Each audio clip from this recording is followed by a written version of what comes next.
There was a push a few minutes ago. Okay, so there is more stuff that I added to the slide, but I don't want to really cover now. Git blame is like cut a file, but for every line tells you which is the last commit that altered that line. And then there is git bisect that is very good for finding bugs, but it takes some time. I mean, first get maybe a little familiar with Git and then try it. It helps you to identify a commit that introduced the problem.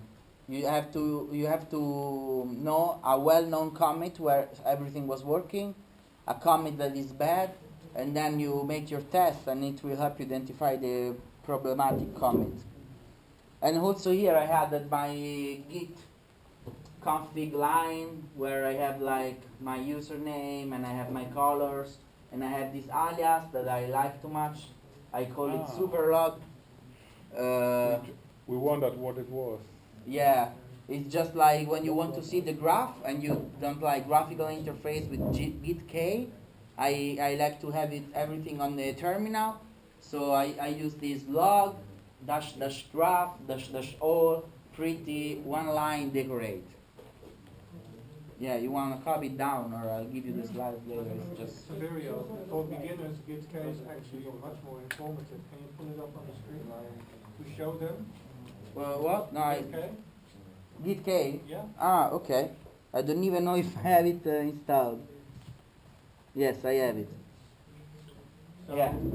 This is your repository. Yeah. This interface is the graphical interface, but I don't know. I never used it. You want to spend a couple of words? This tool is very powerful. I use it all the time. It can do many things that people don't know about. So this is your view into the repository, and then we have Git GUI. Do you have that also? I don't know. That's your view into your checkout, so you can collect your changes and commit them from there. No, I don't have it. With the space. Like this. Yes. No, you don't have it. No. Okay. So try those tools. Okay. So at Linux we are very rich of open source software. So you should check out our GitHub where we have all our projects that we do at Linux. We have all the software that we use to run the network is basically there, so it's worth it to have a look.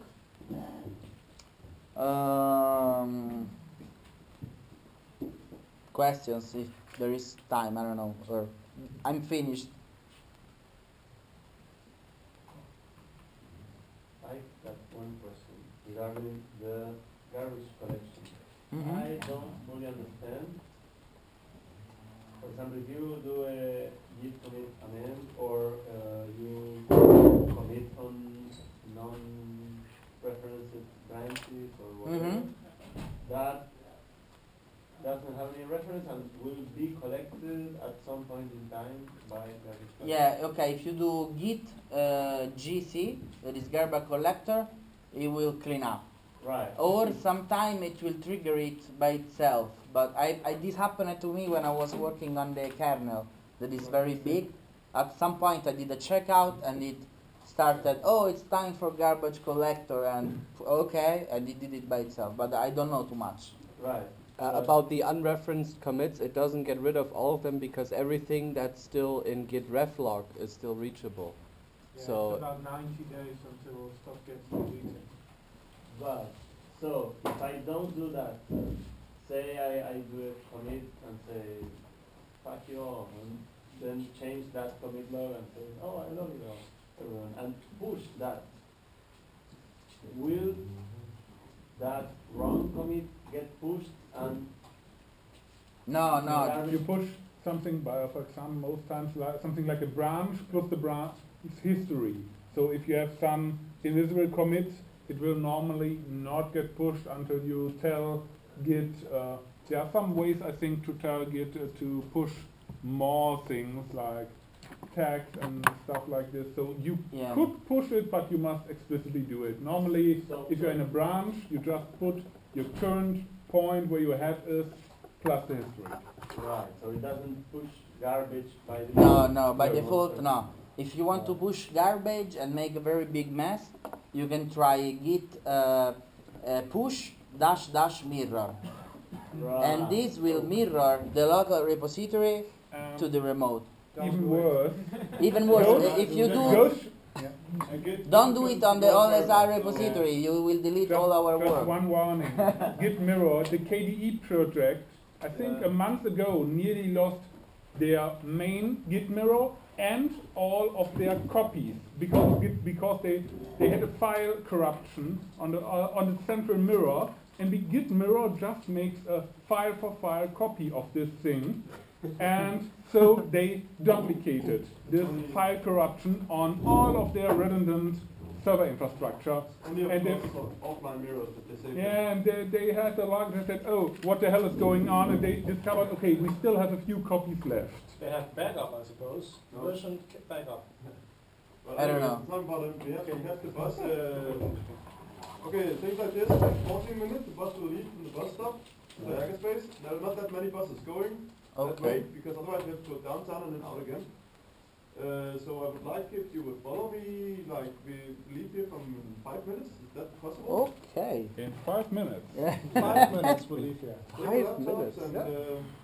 we will There eat will there. be beer and Yeah, we will have a few beers, maybe go back here, maybe go downtown, I don't know, we will see. But this is the plan. Wow, picture plan. I just arrived.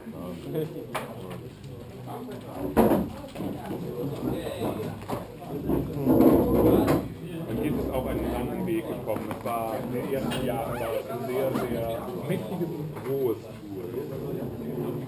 Mächtiges und roh. Ja, da war also kein Pfeilen dran, du kannst damit Git Version 05 konnte unglaubliche Sachen tun, wenn du wusstest wie. Und wehe, du machst das irgendwo ein. Ganz viele Heile, das man das im Nachhinein dazu bekommen.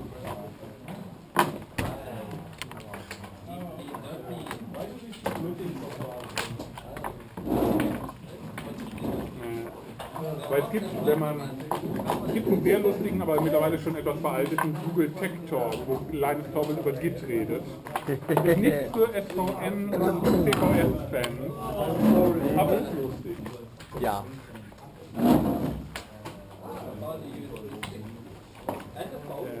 Ich fand vor allen Dingen die Stelle sehr lustig, wo er sich darüber auslässt, dass das SVN